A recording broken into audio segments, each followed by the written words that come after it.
Canadian Grandmothers for Africa are here today demanding results.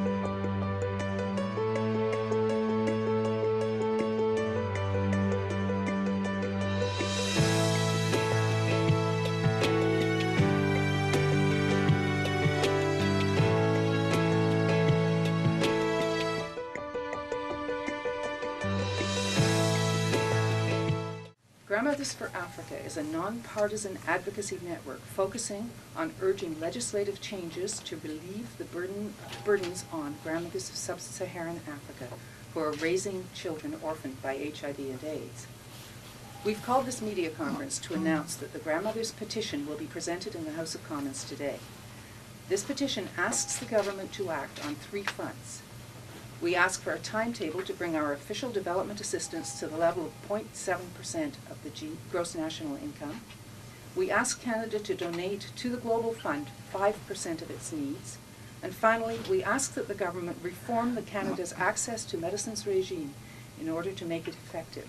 They say that you can never ever say no to your grandmother, and I don't think that we can say no to the request that the Canadian Grandmothers for Africa have requested from us today. People are looking to us as Canadians, they're looking to us as a country, really as a symbol of hope. And having traveled out to South Africa, having traveled to the villages, I have really had a chance to firsthand to see the struggles and the challenges that these grandmothers, that these children, and that these families face without having the access and treatment that they need to prevent TB, to prevent HIV, and to prevent AIDS.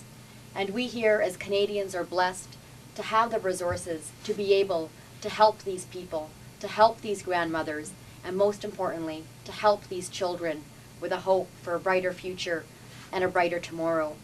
And I think, when Paul and Madame Demers spoke about a petition that will be presented, and the pages, I think, are thousands, and Paul is hosting and holding a whole host of others, these names on these pages are not just signatures from Canadians from coast to coast to coast.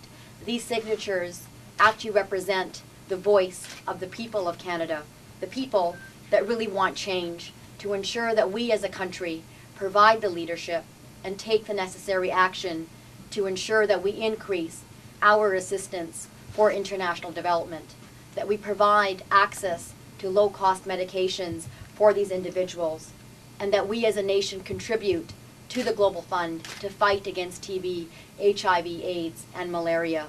So we stand here as parliamentarians on behalf of Canadians, on behalf of the Canadian Grandmothers for Africa, but more importantly, on behalf of the voices and on behalf of those grandmothers, those children, and those families out there that are struggling to be heard.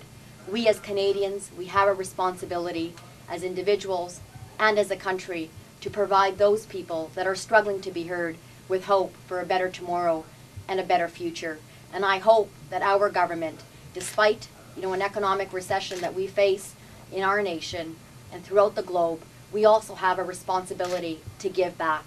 And I hope that this government is going to listen to the voices of the people to ensure that they provide the leadership, the action, and more importantly, the hope that people in Africa, the children and the grandmothers are looking for. Thank you very much.